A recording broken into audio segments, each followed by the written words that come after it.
difficult.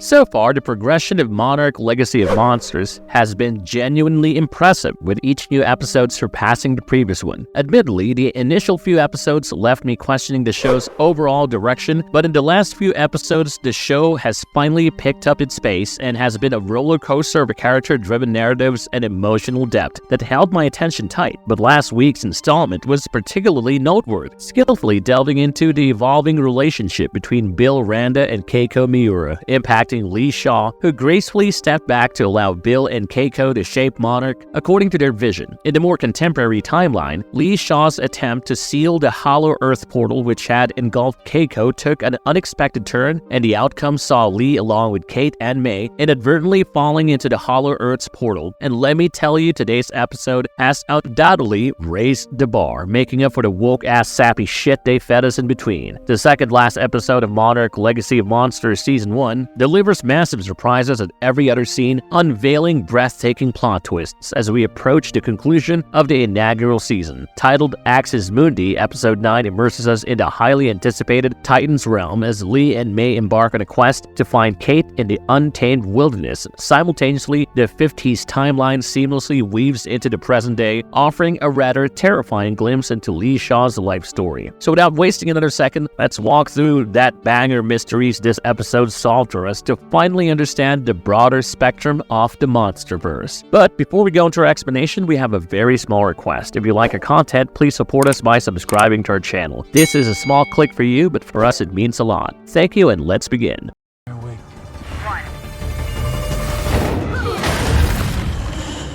Lee went down Hollow Earth's portal in 1962. The ninth episode of Monarch Legacy of Monsters kick off at Monarch testing site in Kansas in 1962, featuring a poignant scene with Lee Shaw and Bill Randa attempting to explain Keiko's absence to young Hiroshi Randa. Despite their lack of expertise in handling such delicate matters, the two men convey their intentions to make things right. This emotional exchange is both sad and sweet, which is made more heartwarming when Lee gives his pocket knife to Hiroshi as a symbol of his commitment to return safely from the upcoming mission. Coming to the mission known as Operation Hourglass is explained by Puckett to onlookers as Shaw and the three other non-traditional astronauts aim to attract a Titan using Dr. Suzuki's Titan phone, creating a passage between Hollow Earth and Earth. Their plan was to shut off the Titan phone once the creature was en route, sending it back to its realm. The scientists would then descend into Hollow Earth in a spherical shuttle, theoretically opening new avenues for research and funding for Monarch. However, they all underestimated the vortex created during Titan entry or exit, the repercussions of which linger to the present-day timeline. Anyway, as Lee's shuttle released with Suzuki's Titan calling device enters the portal, it triggers a strange reaction that creates a very powerful vortex, causing the crown to escape as all metal structures are pulled into the vortex. Meanwhile, the team of scientists try to track the shuttle pursuing the Titan, but the portal's force continues to cause chaos around the testing site, almost like a tornado is about to hit them. But after a tense period which causes everyone to flee for their lives, the vortex abruptly vanishes, leaving Kansas unharmed. Unfortunately, Lee and his crew are never heard from again, causing Bill to assume that Lee had probably died. He returns back to Hiroshi with a broken heart, which simply affirms our assumption that Bill thought Lee was dead. Later, Puckett breaks the news to Bill Randa that Monarch is being abruptly shut down after the disastrous incident resulting in a presumed loss of 4 soldiers. While Bill echoes the sentiments shared during Monarch's previous financial struggles, he also emphasizes on the need for proper funding to unravel the mysteries of the Hollow Earth. So, despite the lack of support from the U.S. Defense Forces, Bill expresses his determination to continue studying the Hollow Earth and uncover the truth about Keiko and Lee. Surprisingly, Puckett adopts a sympathetic tone, urging Bill to consider the impact on Hiroshi, who has already endured the loss of his mother and uncle, so losing his father too could shatter his life. Now, reflecting on events from Kong Skull Island, it appears that Bill did not exactly pay any attention to Puckett's advice and persisted in his pursuit of Titans throughout his life. But the circumstances surrounding Bill Randa's reinstatement in Monarch and the revival of the organization still remains unclear.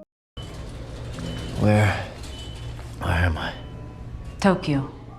An injured Kentaro thinks Kate and Mei are dead. Back in 2015, Kentaro wakes up in a hospital in Tokyo to a devastating revelation from Tim and Verdugo, who assumed that Kate, Mei, and Lee died in the explosion in Kazakhstan. Unable to accept this grim news, Kentaro expresses a desperate desire to search for them. However, Verdugo sternly orders him to stand down, emphasizing the tragic fate of his friends. We also get to know that Tim barely makes it out alive after being saved by Duval from the blast preventing their imprisonment in Kazakhstan. With his time at Monarch officially concluded, Kentaro now faces the harsh reality, while Verdugo encourages Emiko Rando to guide Kentaro towards living for himself instead of further venturing into the dangerous world of Titans. Filled with anger and regret, Kentaro returns home to his mother, finding inspiration to continue the search for his friends. Meanwhile, we find out that Lee and Mei are alive inside the Hollow Earth and are now looking for Kate so they can all get out of that weird monster realm together. Back in the present timeline, a motivated Kentaro then breaks into his father's office to uncover clues about the incident where he is unexpectedly reunited with Hiroshi, leading to a heated argument. Basically, Kentaro delivers the heartbreaking news of Kate's death and blames him for everything that went wrong with their lives. Upon hearing this, Hiroshi is devastated and breaks down while blaming himself for Kate's passing. On a side note, this is a very complex scene due to the inherent miscommunication, as Kentaro is unaware that survival in the Hollow Earth is possible, while Hiroshi, thinking Kate died in a Titan hunting accident, remains unaware of her journey to the Hollow Earth.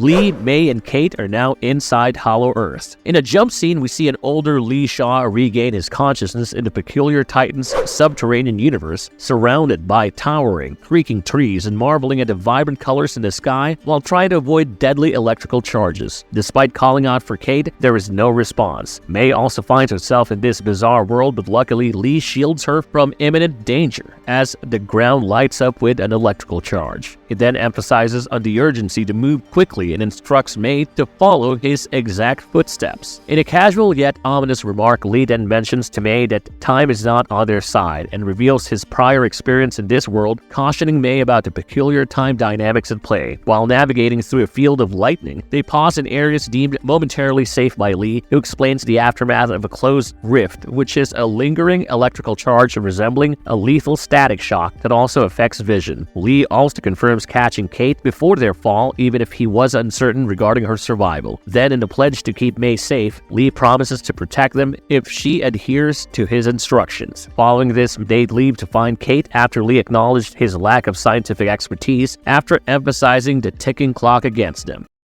Lee's experience in Operation Hourglass solves the lingering concept of time dilation within the Hollow Earth throughout the Monsterverse. So when Lee casually mentions to Mei that time is not on their side, the statement holds literal meaning due to the unique time dynamics of the Hollow Earth compared to the Earth's surface. I'm hoping all of you have already seen Christopher Nolan's Interstellar by now, where time dilation occurred when the characters visited a planet where the passage of time was influenced by the gravitational pull of a nearby black hole. As a result, each hour experienced on that planet translated to approximately 7 hours passing on Earth. Just like that, the Hollow Earth's proximity to the gravitational center similarly affects the passage of time, so while Lee's experiences within Hollow Earth, surviving Titan attacks, and witnessing colleagues perish remain shrouded in uncertainty, it appears that what felt like approximately 20 minutes for him translated into 20 years on Earth. The plot unfolds with Lee awakening in a Monarch medical facility, driven by an intense desire to see Bill. Interrogated about his experiences in the portal and the other realm, Lee remains tight-lipped and unmoved by his hunger strike. The authorities continue to withhold information. Later, a frustrated Lee resorts to taking a nurse hostage, demanding to be taken to Bill once again, but the shocking revelation that Bill is dead, and it is now 1982, leaves Lee in disbelief, compounded by the appearance of a man,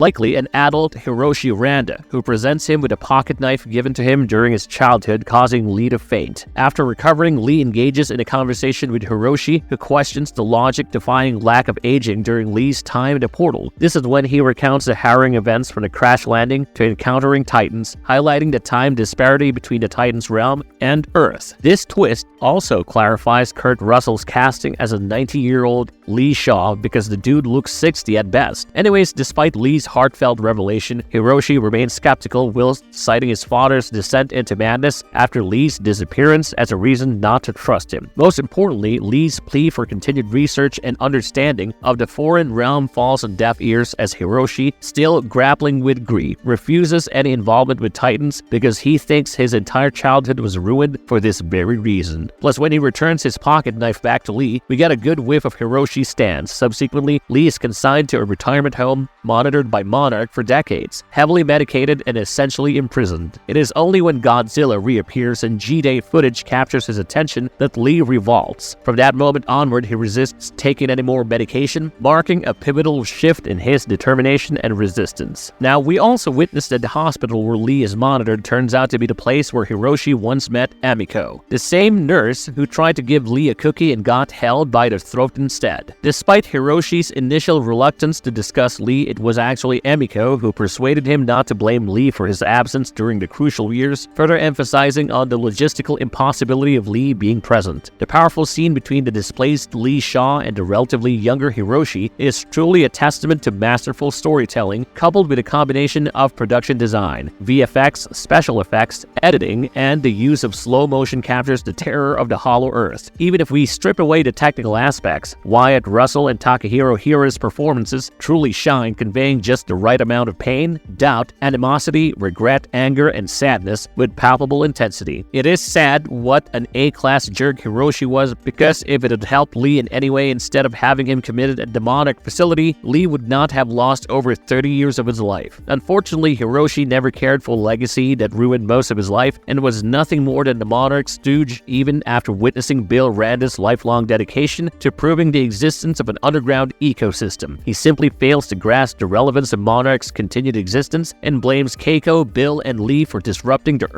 Hollow Earth balance, erroneously associating the Titans' increased activity with their actions. Although Lee attempts to enlighten Hiroshi, he seems influenced by the regime's propaganda, misjudging the OG trio, plus Hiroshi's trauma is clearly reflected in his life choices, given that he shows no sympathy for Lee and probably had his family in San Francisco when he met Emiko at the hospital in 1982. Even if Hiroshi did have two different families, he was never present in their lives, which is honestly not much different from the life he had when Keiko, Lee, and Bill were alive.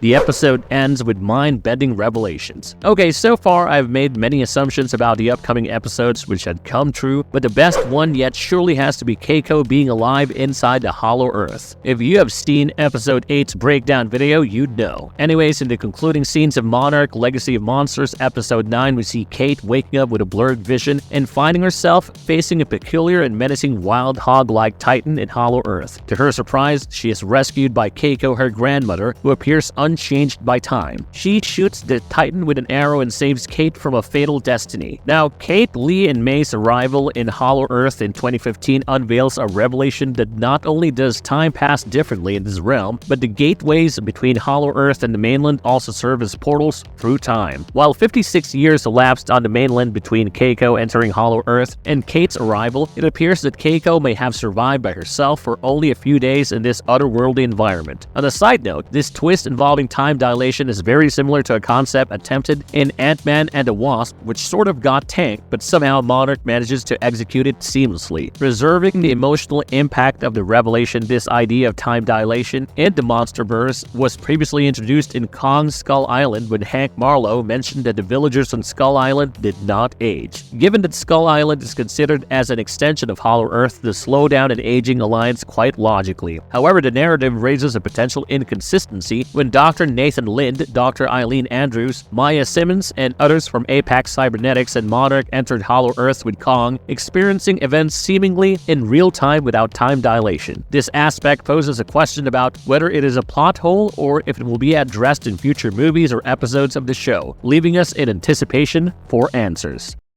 Who is the newest kaiju in MONARCH's roster? Now, as far as kaijus go, this one is by far the weirdest in MONARCH's list of titans. Now, this wild boar-looking titan is actually called a Bramble boar. They exhibit a striking resemblance to large wild boars, but what sets this kaiju apart is its distinctive botanical protrusions emerging from specific regions of their bodies. It's almost as if this guy was carrying its own mini jungle on its back. A Bramble boar towers over the average human height and projects an imposing stature coupled with jagged teeth and tusks. In addition to that, their robust hides afford them protection against arrows, showcasing their resilience. In terms of vocalizations, Bramble boars emit growls, grunts, and squeals almost similar to that of ordinary swines, albeit with a deeper and more guttural tone. Intriguingly, these curious creatures tend to investigate unfamiliar entities, displaying a tendency to approach new encounters cautiously. Upon determining that the newly discovered entity poses no threat, a Bramble boar may transition from curiosity to perceiving it as potential prey, which was seen at the end of this episode when a Bramble boar confronted Kate Randa and was initially inquisitive until it shifted its perception of Kate to that of potential prey, gearing up for an attack. However, the imminent threat is averted when Keiko Randa intervened, startling the Bramble boar away with a well-aimed arrow near its snout. What is our verdict on this episode? Until the conclusion, I found Axis Mundi to be a truly commendable episode, and even with the ending, it remains one of the major highlights of the series for me. The emotional impact of Kentaro's moments resonated deeply, showcasing Ren Watabe's finest acting in the series, particularly in the intense confrontation with Hiroshi. Plus, the initial escape of Mei and Shaw is appropriately tense, and the palpable emotional turmoil they experience in their quest for Kate is remarkably well portrayed. We see the flashback story reached its peak in this episode, delivering poignant moments of Bill Randa's sorrow and frustration, intertwined with Shaw's existential breakdown. The exceptional performances by Anders Holm and Wyatt Russell undoubtedly elevates the storytelling. Even the limited present-day Monarch narrative serves as effective setup for the impending finale. Now, coming to the ending, introducing a fascinating concept with Keiko as a survivalist archer and her lack of aging in the Hollow Earth aligning with Shaw's story feels somewhat off. Personally, I believe the reveal might have had a more impactful resonance if it occurred after Kate's reunion with Mei and Shaw. In its current placement, it comes across as a bit too much like a fan service Deus Ex Machina. Nevertheless, Axis Mundi remains a standout episode, offering a compelling lead into the highly anticipated season finale.